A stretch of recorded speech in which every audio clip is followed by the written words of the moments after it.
ഓരോരുത്തർക്കും നൽകപ്പെട്ടിട്ടുണ്ട് അല്ലേ?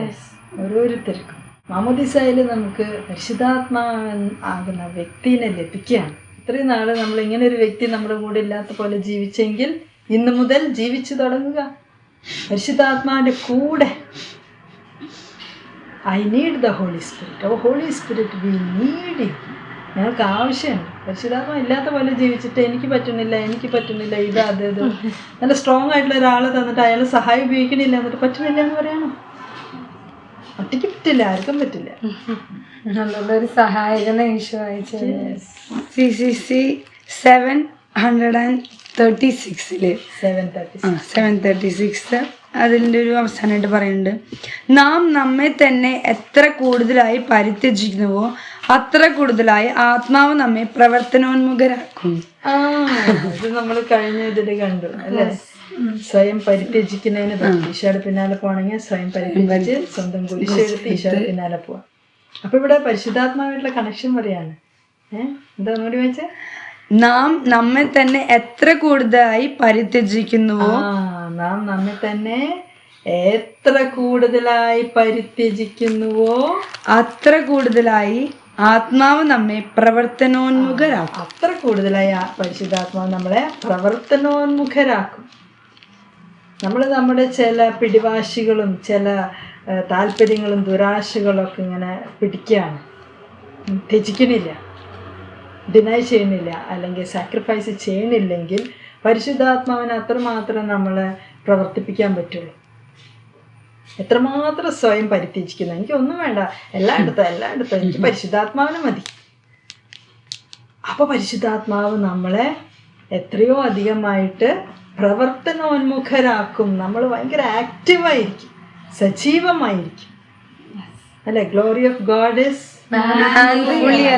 മാൻ fully alive. സജീവനായ മനുഷ്യനാണ് ദൈവത്തിൻ്റെ മഹത്വം. വചനം പറയുന്നുണ്ട്, ഈ മക്കൾക്ക് നല്ലത് കൊടുക്കണമെന്ന് അപ്പനെ അറിയാലോ. അപ്പൊ നിങ്ങൾ പരിശുദ്ധാത്മാവിന് ചോദിച്ചാൽ എത്രയോ അധികമായിട്ട് സ്വർഗീയ അപ്പൻ തരില്ലേ? യെസ്. അപ്പൊ എന്താ പരിശുദ്ധാത്മാവിന് ചോദിക്കാത്ത? ഇന്ന് മുതൽ വേറൊരു സ്പിരിച്വൽ ടിപ്പ്, അതും ചോദിക്കുന്നതിന് പറയാം പരിശുദ്ധാത്മാവ് കൂടുതൽ, more of the Holy Spirit. നമ്മുടെ ഉള്ളിലുള്ള പരിശുദ്ധാത്മാവ് സജീവമാകട്ടെ, കൂടുതൽ ഫ്രഷ് അനോയിന്റിങ് ലഭിക്കട്ടെ അല്ലേ? ആക്റ്റീവ് ആവുന്നു, മടിയൊന്നും ഉണ്ടാവില്ല, നല്ല ഉത്സാഹമായിരിക്കും, നിരുത്സാഹം ഉണ്ടാവില്ല, പക്ഷെ സ്ഥിരോത്സാഹം. എൻ്റെ ഒരു കാര്യം വന്നത്, ഇപ്പം എന്തെങ്കിലും ഒരു കാര്യം ചെയ്യാൻ പറയാണ്, എന്നോട് എന്തെങ്കിലും കാര്യം ചെയ്യാൻ പറയും, അപ്പം തന്നെ എനിക്കൊരു സ്വഭാവം ഉണ്ടായിരുന്നു, ഒന്നും ആലോചിച്ചിട്ട് അയ്യോ പറ്റില്ല, അത് വേണ്ട ചെയ്യാൻ പറ്റില്ല എന്ന് തോന്നാൻ, അല്ലെങ്കിൽ ഞാൻ മറന്നു പോകും, അല്ലെങ്കിൽ അതിൽ നിന്ന് അവോയ്ഡ് ചെയ്യുക, അങ്ങനത്തെ ഒരു ടെൻഡൻസി ഉണ്ടായിരുന്നു. പക്ഷെ കുറച്ച് നാളായിട്ട് ഇങ്ങനെ തുടങ്ങിയിട്ടുണ്ട്. എന്ത് പറയുകയാണെങ്കിൽ യെസ് പറയാ, എന്നിട്ട് പറ്റണത്ര എന്താണ് പരിശുദ്ധാത്മാനെ വിളിക്കുക.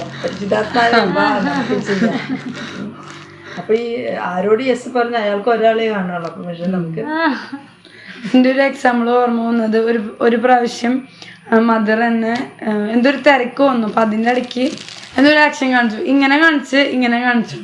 അപ്പം ഇങ്ങനെ കാണിച്ച വഴിക്ക് ഒന്നും മനസ്സിലായിട്ടില്ല, പക്ഷെ തിരക്കായതുകൊണ്ട് എന്താണ് കമ്മ്യൂണിക്കേറ്റ് ചെയ്യാൻ പറ്റില്ല, ദൂരെ സൈലൻസ് ആയിരുന്നു. അപ്പൊ ഒന്നും പറയാൻ പറ്റില്ല. യെസ് എന്ന് പറഞ്ഞു ഞാൻ ഓടിപ്പോയി. ഒന്നും മനസ്സിലായിട്ടില്ല, ഒരക്ഷരം മനസ്സിലായില്ല. ഞാൻ എൻ്റെ പൊളിയലോട് എന്താ പറഞ്ഞ അങ്ങനെ പറഞ്ഞിട്ട് ഞാൻ ഓടണ വഴിയില് ഹന്നാവളം ബുക്കും, ഹന്നാവളത്തിന്റെ ബുക്ക്, അപ്പൊ അതിങ്ങനെ ഉള്ളിന്ന് പറയാം. ഞാൻ അത് ഓടിപ്പോയതെടുത്ത് കൊണ്ടുകൊടുത്തപ്പോ കൃത്യമായിരുന്നു. അപ്പൊ നമുക്ക് മനസ്സിലാവേണ്ട ആവശ്യമില്ല ചില സമയത്ത്. നമ്മുടെ കൂടെയുള്ള ഹോളി റുവാഹ് ലോഡിന് മനസ്സിലായാൽ മതി. പിന്നെ യെസ് പറഞ്ഞ് ഓടണേന്റെ ഇടയ്ക്കാണ് ഇപ്പൊ നമ്മൾ പറയും അനൗൺസിയേഷൻ, മംഗളവാർത്തയുടെ സമയത്ത് ഗബ്രിയേൽ ദൂതൻ പരിശുദ്ധ അമ്മയുടെ അടുത്ത് വന്നിട്ട് കാര്യങ്ങൾ പറഞ്ഞു. പരിശുദ്ധമ്മ ആദ്യം ഇങ്ങനെയൊക്കെ പറഞ്ഞൊരു ചോദിച്ചു, പിന്നെ യെസ് ഇതാ കർത്താവിൻ്റെ ദാസി എന്ന് പറഞ്ഞു. എന്നാലും ഫുള്ള് മനസ്സിലായിട്ടുണ്ടോ ഇല്ലയോന്ന് ഓടി, യെസ് പറഞ്ഞിട്ട് ഓടി എലിസബത്തിന്റെ അടുത്ത്. ഓൺ ദ വേ കുറെ കാര്യങ്ങൾ മനസ്സിലായിട്ടുണ്ടാവും. അവിടെ ചെന്നിട്ട് എലിസബത്തിനെ അഭിവാദനം ചെയ്തപ്പോഴേക്കും എലിസബത്തിന്റെ ഉദരത്തിന്റെ ശിശു കുതിച്ചു ചാടി. അതായത് ഈ പരിശുദ്ധാത്മാവിൻ്റെ നിറവ് കൂടുതൽ പ്രവർത്തനോന്മുഖിയാക്കി പരിശുദ്ധമ്മയെ. അപ്പോൾ നമ്മൾ മാനുഷികമായി ചിന്തിച്ച് ഒന്നും ലിമിറ്റഡ് ആക്കല്ലേ അല്ലേ? കർത്താവ് ഒരു കാര്യം ചെയ്യണമെന്ന് ആഗ്രഹം യെസ് പറയാ, പിന്നെ ഓൺ ദ വേ ആണ് എല്ലാം. നമ്മൾ പറയില്ലേ ട്യൂബ് ലൈറ്റ് ഒന്നും ഇടില്ല, വലിയ കുറെ ദീപാവലി പോലെ ലൈറ്റ് ഒന്നും ഓണാക്കില്ലേ കർത്താവ്. ഒരു കുഞ്ഞ് റാന്തൽ വെളിച്ചം, അല്ലെങ്കിൽ മെഴുതിരി വെളിച്ചം, ഒരു സ്റ്റെപ്പ് എടുക്കാനുള്ള വെളിച്ചം, ആ സ്റ്റെപ്പ് എടുക്കുക. ഒന്നും മനസ്സിലായിട്ടുണ്ടാവില്ല, കർത്താവ് പറയും. അതായത് ഈ നേരത്തെ പറഞ്ഞ പോലെ നിയമത്തിൻ്റെ കീഴിൽ ജീവിച്ച് കൃപയുടെ കീഴിൽ ജീവിക്കുമ്പോൾ നമുക്ക് സ്വരം കേൾക്കാൻ പറ്റും. പരിശുദ്ധാത്മാവിൻ്റെ ഓരോ ക്രിസ്ത്യാനിയും കേൾക്കണം. അപ്പോൾ ഈ നിയമം പാലിച്ച് കൃപയിലായിരുന്ന് കേൾക്കുമ്പോഴാണ് അത് പരിശുദ്ധാത്മാവ് തന്നെയാണെന്ന് ഉറപ്പാവുക. അല്ലെങ്കിൽ നമ്മുടെ മൈൻഡ് തന്നെ സംസാരിക്കും, അല്ലെങ്കിൽ മുമ്പ് കേട്ട പാസ്റ്റിൽ കേട്ട ചില സ്വരങ്ങളായിരിക്കും, അല്ലെങ്കിൽ ഇഷ്ടാവിധിയുടെ പ്രലോഭനത്തിൻ്റെ സ്വരങ്ങളായിരിക്കും. ഇതൊക്കെ വിവേചിച്ചറിയാൻ പറ്റും എങ്ങനെയാണ്? ദൈവവചനം പാലിച്ച് നമ്മുടെ മനസാക്ഷി ക്ലിയറായി നമുക്ക് ദൈവത്തിൻ്റെ സ്വരം കൃത്യമായിട്ട് കേൾക്കാൻ പറ്റും. അത് വെച്ചിട്ട് ഉള്ള അനുസരണവും കൂടിയാണ് ഒരു ഹയർ അനുസരണമായിട്ട് വരിക. അത് ബേസിക് അനുസരണത്തെ കോൺട്രഡിക്റ്റ് ചെയ്യുന്നതല്ല. പക്ഷെ നമ്മൾ ദൈവത്തിൻ്റെ കണ്ണിൽ കൂടെ നോക്കാൻ പറ്റുമ്പോഴാണ് അതെന്താണ് കൃത്യം എന്നുള്ളത് മനസ്സിലാവും, അല്ലേ? അപ്പോൾ ഓടുമ്പോഴാണ് ചിലപ്പോൾ എക്സ്പ്ലെയിൻ ചെയ്യുക. അപ്പോൾ നമ്മളൊരു കാര്യം കേൾക്കുമ്പോൾ എനിക്കൊന്നും അറിയില്ല, എനിക്കൊന്നും മനസ്സിലായില്ല എന്ന് പറഞ്ഞ് ഗ്രംബിൾ ചെയ്ത് മുറുപുറത്ത് ഇരിക്കാതെ ഗോൺ, അല്ലേ? മുന്നോട്ട് പോ, ഓൺ ദ വേ, അല്ലേ? ബൈബിളിൽ എത്ര സ്ഥലത്ത് കാണുന്നുണ്ട് ഓൺ ദ വേ. എമ്മാവൂസിലേക്ക് പോയ ശേഷന്മാർ അവരിങ്ങനെ നടക്കുക ഓൺ ദ വേ. നീ കുറേ സ്ഥലത്തിന് ഓൺ ദ വേ കർത്താവ് സംസാരിക്കും. നീ പുറപ്പെടുക, നീ ഇങ്ങനെ സ്റ്റക്കായിരിക്കല്ലേ, ചലിക്കണം, ചലനാത്മകമാവണം. ഇതുപോലെ തന്നെ ഇതിൻ്റെ ഓപ്പോസിറ്റും നടന്നിട്ടുണ്ട്. എപ്പോൾ ഇങ്ങനെ ഒരു കാര്യം പറഞ്ഞു, ഇപ്പോൾ ഒരു പ്രാവശ്യം മൈക്ക് വേണമെന്ന് പറഞ്ഞിട്ടുണ്ടായിരുന്നു. ആ സമയത്ത് ഇങ്ങനെ എന്നൊന്നും പറയണില്ല. ഞാനിരുന്ന് എൻ്റെ ബുദ്ധിയിൽ ചിന്തിക്കുകയാണ്, ഇപ്പം എന്താണ് പറഞ്ഞത്, ഇപ്പം എന്താണ് റിയാക്ഷൻ. അപ്പം അങ്ങനെ ചിന്തിക്കുമ്പോൾ നേരെ വിപരീതമായിട്ട് സംഭവിച്ചിട്ടുണ്ട്. വെള്ളം കൊണ്ട് അങ്ങനത്തെ അറ്റ്ലീസ്റ്റ് വെള്ളം, വേറെ ഒന്നുമില്ലല്ലോ. വേറെ വല്ലതൊക്കെ ആണെങ്കിലും വെള്ളം കുടിക്കാലോ. അത് ആ ഒരു കാര്യം മീൻസ് എനിക്ക് പേഴ്സണലി ശ്രദ്ധിക്കാനുള്ള ഒരു പിന്നെ അതിലൊരു ഫോർമേഷനിലൂടെ അല്ലെങ്കിൽ ആ ഒരു അപ്ബ്രിങ്ങിങ്ങിൽ ഇങ്ങനെ കടന്നു വന്ന് ഇപ്പോൾ കുറച്ചും കൂടി കോൺഫിഡൻസ് ആയി. ഓക്കെ, ഒളിറുവാലോട് ഉണ്ടല്ലോ, ഹെൽപ്പ് ചെയ്യുമല്ലോ. പിതാവായ ദൈവം ഈശോനെ നമ്മുടെ അടുത്തേക്ക് അയച്ചു. ഈശോ സ്വർഗാരോഹണം ചെയ്തു. എന്നിട്ട് ഈശോ പറഞ്ഞു, ഞാൻ പോകുമ്പോൾ മറ്റൊരു സഹായകനായിരിക്കും, പരിശുദ്ധാത്മാനായിരിക്കും. അപ്പോൾ പരിശുദ്ധാത്മാന്റെ ഹെൽപ്പ് എടുക്ക്.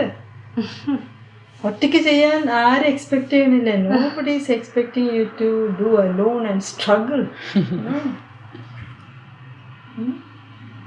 അപ്പോൾ പരിശുദ്ധാത്മാന്റെ സ്വരം കേൾക്കാനില്ല എന്ന് പറയും. അപ്പോൾ എന്താ വേണ്ട പരിശുദ്ധാത്മാന്റെ സ്വരം കേൾക്കാൻ? ആദ്യം നമ്മുടെ കയ്യിലുള്ള ബൈബിളൊക്കെ എടുക്കാം. ബൈബിൾ എടുത്ത് കുറേ വായിക്കുക. ഞാനൊരിക്കൽ പറഞ്ഞില്ലേ, ബൈബിളിൽ ഈശോ പറഞ്ഞ വചനഭാഗം കൂടുതൽ വായിച്ച് നമ്മൾ തന്നെ ഉറപ്പ് വായിച്ച് കേട്ട് ധ്യാനിച്ച് അത് പ്രാക്ടീസ് ചെയ്യാൻ നോക്കി. അങ്ങനെ ഈശോയുടെ സ്വരം പരിചയമാവും. അല്ലെങ്കിൽ പരിശുദ്ധ അമ്മ പറഞ്ഞ കാര്യങ്ങൾ, അല്ലെങ്കിൽ പരിശുദ്ധാത്മാവ് തന്നെ കുറേ കാര്യങ്ങൾ ഓർമ്മിപ്പിക്കുന്നുണ്ടല്ലോ. അപ്പസ്തോല പ്രവർത്തനങ്ങളിൽ കുറേ സ്ഥലത്ത് നമ്മൾ കാണും, പരിശുദ്ധാത്മാവ് ഓർമ്മിപ്പിച്ചു, പരിശുദ്ധാത്മാവ് നിർബന്ധിച്ചു, പരിശുദ്ധാത്മാവ് പ്രചോദിപ്പിച്ചു. അപ്പോൾ ദൈവവചനത്തിലൂടെ. അപ്പോൾ ചിലർ പറയും ദൈവവചനം കാണുമ്പോഴേക്കും ഉറക്കം വരിക. അതെന്താ കാരണം? വേറെ കുറേ വാക്കുകൾ നമ്മുടെ ഉള്ളിൽ ഇങ്ങനെ റിസൗണ്ട് ചെയ്യാണ്. അപ്പോൾ നല്ലൊരു കുമ്പസാരം പോയി നടത്താം, കുമ്പസാരിക്കുക, ക്ലീൻ ആവുക, നല്ലൊരു ആത്മാവിൻ്റെ കുളിയൊക്കെ നടത്തുക, പ്രാർത്ഥിക്കുക, കൂദാശകളിൽ കൂദാശ ജീവിതം ജീവിക്കുക. അങ്ങനെ തിരുസഭ പഠിപ്പിക്കുന്ന കാര്യങ്ങളൊക്കെ ചെയ്യുക. തിരുക്കുരിശുണ്ട്, ഹന്നാവെള്ളം, അങ്ങനത്തെ കാര്യങ്ങളൊക്കെ ഉപയോഗിച്ച് നമ്മളെ തന്നെ ഒന്ന് സെറ്റാക്കണം. അല്ലെങ്കിൽ വചനം കാണുമ്പോൾ ഒക്കെ ഉറക്കം വരും, അല്ല ഒരുക്കം വേണം. അങ്ങനെ മെല്ലെ നമുക്ക് പരിശുദ്ധാത്മാവിന്റെ സ്വരം കേട്ട് അതനുസരിച്ച് ജീവിക്കാനായിട്ട് പറ്റും.